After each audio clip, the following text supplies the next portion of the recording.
I'm going to kind of go off what you said with the puzzle thing, because I think that's a really good way to kind of think about this. So I was thinking a couple weeks ago, or I should start with, I'm a very, I overthink everything. So when I started treatment when I was like 12, I was like, okay, so if I can figure out, why this happened, then it will dissolve and everything will be fine. And then 10 years later, I was like still like waiting to figure out what the equation was that would kind of like make me better. And so last week I was thinking, okay, so when, I lived in this fantasy of like, there was a time in my life when I didn't think about food or when I wasn't obsessing, and I kept trying to like think of when that was, and I really couldn't remember anything. And I kind of realized that I've always, I think again, it was a focus in my household of like being healthy and doing the right thing, and seeing the commercial for something or some place or some food or whatever, and my mom being like, no, like that's not what we do, and that's bad, and you'll feel so much better, and if you do X, Y, and Z. And so from a very young age, and I'm the youngest, and I have 2 older brothers, so everything was about wrestling and football and strength, and like I played every sport, my brothers played every sport, and we were a big hockey family, and so everything was really about strength. I'm from New Jersey, by the way, so I'm an East Coaster, and so everything was like outside, just all the time. And so that was really cool because I was strong. Like I have, a more athletic build, and I would wrestle with my brothers, like, and I didn't care, and I thought it was really cool. And then I don't remember when, but at some point that wasn't cool to me anymore. I was like, I wasn't the tallest in my class anymore, and I wasn't, making it onto the varsity teams, which I thought was going to be like my thing, because that's what my brothers did. They played hockey and baseball all through high school and into intramural and college, and so I was like, this is going to be my thing. And then that didn't end up working out, and I moved away from them when I was 12 because my dad was relocated to Portland, Oregon, and they were going to prep boarding school back in New Jersey, and my whole world was like ripped in half. I acted as if they had passed away or I was never going to see them again. I was just devastated. And so in Portland, it was like culture shock for me because where I grew up looks like a J. Crew catalog, and then I was in Portland, and I thought it was really cool actually because it was just a completely different vibe than I was used to, but I had lost my 2 best friends, and it was like me, my mom, and dad against the world, like we don't know anyone, this is so interesting. And I just really, I was 12 at the time, and I just was like, if I kind of like referred to my eating disorder originally as like this imaginary friend who kind of like came one day and was like, hey, like let's, be that person that we always wanted to be, and let's reinvent ourselves, and let's like do all this fun stuff together, and I'll show you like a different way to live. And that was really, that was really it for me. I remember being like 12 or 13, and I was just in tears in the restaurant bathroom because I didn't know what to do. And as I was making these like healthy changes on the outside, my mom and dad were like, wow, that's so great, like you started doing this and you started exercising more, and like kind of cheering me on because they didn't know what was happening.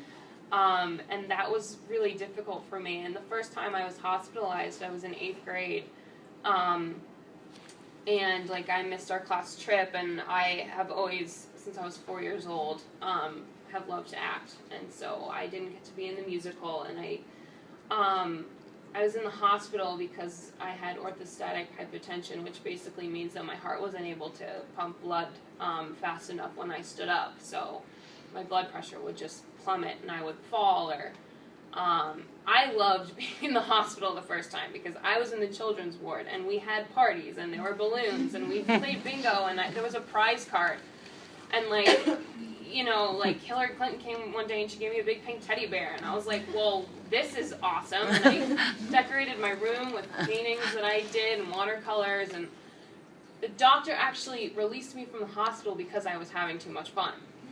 And he said that she's not, like, getting what's happening, and she's not going to get any better if there's no reason to. So I left after three and a half weeks, I think I was there, which is a long time for, you know, someone who's not, like, actively in recovery to be in just a regular children's hospital, not meant solely for recovery. And so I graduated 8th grade, and my family's very into nothing being wrong on the surface.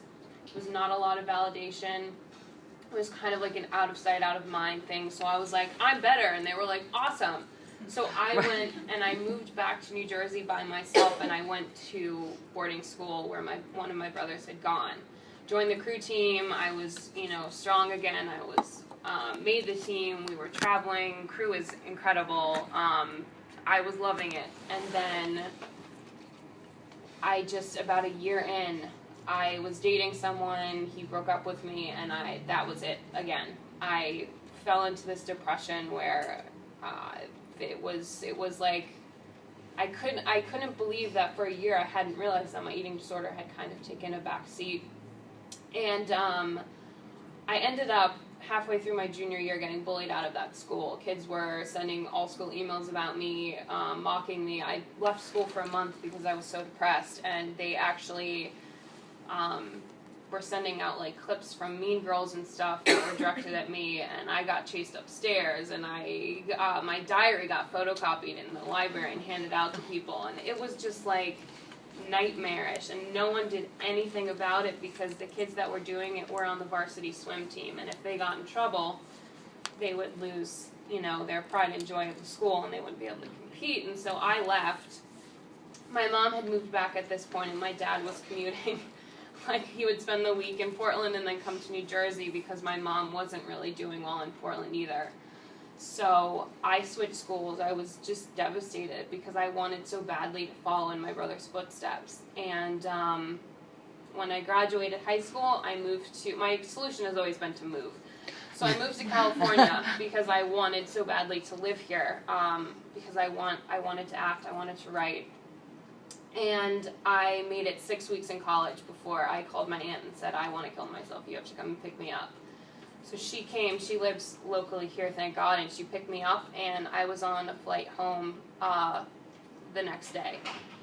And I went to a treatment center in Illinois called Timberline Knolls, and I was there for 34 of the roughest days of my life because I told them I didn't have an eating disorder, which they were like, okay, go sit down.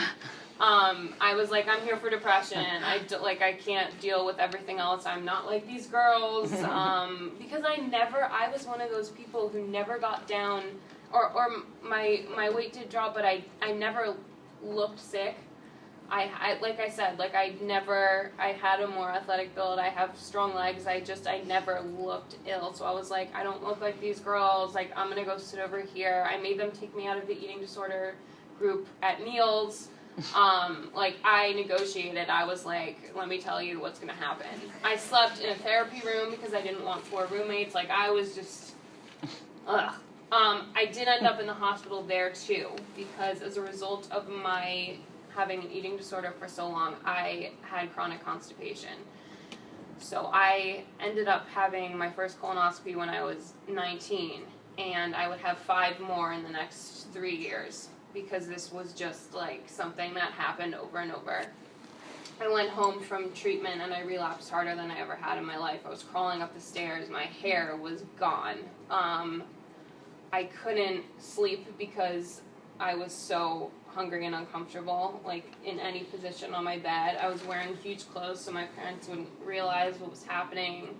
I had spinal taps, a bone marrow biopsy, anything to prove that what I had was not an eating disorder. I got tested for cancer and MS and like all of these different things that clearly weren't the answer. And I started seeing a therapist when I was 20 or 21 in New Jersey, who changed my life. She's the first person I ever met who was 25 years recovered, and I thought she was a unicorn. And I listened to every word that she said, and I sat on the edge of my seat and I took copious notes, and I was like thinking that I was so close to figuring out this formula. When I was 22, I moved to California again. I've been here ever since, but I was still not going to the bathroom. And I had this doctor here who suggested I have my colon removed. So we did tests for a year. Came back that my colon actually, food would enter it and it would just stop and then it would move backwards.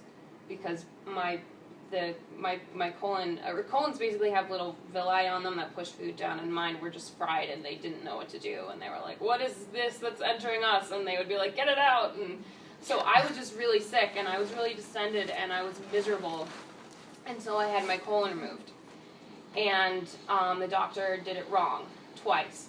And I was in the hospital and they said, you can't eat anything, you cannot drink anything, you have to sit here. And they were draining bile from my nose for 4 days. I was just sitting in a bed, and I realized that when someone else tells you you can't eat, it's like, it's so ironic, because I had been doing it for like 12 or 13 years at this point, and now when someone else was telling me, I lost my mind. I couldn't, if you carried water into my room, I was like, you have to get out. Like I could barely talk because I had a tube down my throat. The doctor did it, when he did it the second time, he was like, you're fine, you're better, you're good. So I was like, great, I felt a lot better. I left the hospital and I flew to New Jersey, and I don't remember the next week and a half of my life because I ended up in a coma on life support, because my colon was just my small intestine was leaking the whole time into my body, so I got sepsis. And my whole family was like at my bedside, and people flew to see me because they didn't know what was going to happen. And I woke up with a colostomy bag on my left side, which for those of you who don't know, they basically cut a piece of your small intestine out the front of your stomach, and it drains poo-poo into a bag that you have to wear on the front. And they did it to save my life because it was just, I would have died, or I basically did. But anyways, so I had to live with a colostomy bag for 9 months. I was in the hospital for about a month. I had to learn to walk again. I, again, lost all of my hair, which was always my favorite thing about myself, as bad as I felt about my body. Having a colostomy bag is something that no person should have to deal with. It's, you're changing your own diaper about 4 or 5 times a day. It leaks. I would wake up at night covered in my own feces. It was just the worst experience ever. And my biggest, I guess, preaching thing to other people is you don't know the trickle-down effects of what an eating disorder can do. My teeth are awful. I wear a night guard at night. I've had 4 abdominal surgeries. I can't sit up on my own. I have a ton of scar tissue. My stomach has like this huge scar on it. I'm in physical therapy now for my knee and my foot because my core is not strong enough. This was 2 years ago that this happened. It's just like, so whenever I talk to people, it's less about, I know a lot of people talk about their specific things that helped them in treatment and stuff, and that was true for me, but my main thing is that my day-to-day issues that I deal with, it's like I start the day with half my energy because of all the things that I have to take care of, and I use the bathroom 10 times a day because I'm missing, I mean, my anatomy is just totally different than the average person. I do get to skip the line at Disneyland, but that's like a small perk as compared to everything else. It's just, so I always, my nails bend. I can't, I have trouble sleeping because of anxiety. It's just, I always am talking about what can happen. And so now today, actually, the way that Lynn found me was I did a video for this company called Condé Nast that does like Glamour and Teen Vogue and stuff like that. And it went viral on the internet where I basically I did a video with them about what happened with my surgeries. And I didn't want to do it because I was taking a lesson from before where like, don't be seen, don't be heard, just kind of get through it and be strong about it. And because that's how I was raised. And then, a million views later, I'm like, oh shoot, like if I actually talk about this stuff, it can have an effect on other people. every day I have my recovery blogs that I read. I have an Instagram, but I do not follow anyone except my friends, my loved ones, and recovery blogs. Spiritual things. I'm a religious person. I go to church on Sundays. That really, really helped me. I know that a lot of the reason that I stayed sick was because of what we see in the media every day. I know people say that all the time. But then I realized if I spent that time doing other, like looking at other, I can still find you can go on the computer, you can look at blogs and whatever, but it has to be within this range of stuff because I know myself and I know if I repeatedly see these images, it's not going to be good for me. I still Skype every week with my nutritionist on the East Coast. I showed her how to use Skype. I made her a name. I was like, I'm not going to lose you because that works for me. And I also remind myself every day of like how lucky I am to be able to brush my own teeth and to have hair that fit. Like I can put a ponytail in now, which is very exciting. And I hang a colostomy bag on my bathroom wall. I have one there, and I have the belt that I used to have to wear, and I remind myself every day how lucky I am, because I shouldn't be alive right now for so many reasons. And I think that my message of hope for other people is more of not, because a lot of people don't have that experience, so it's not like, oh, get to that point and then you'll get it. I don't encourage that at all.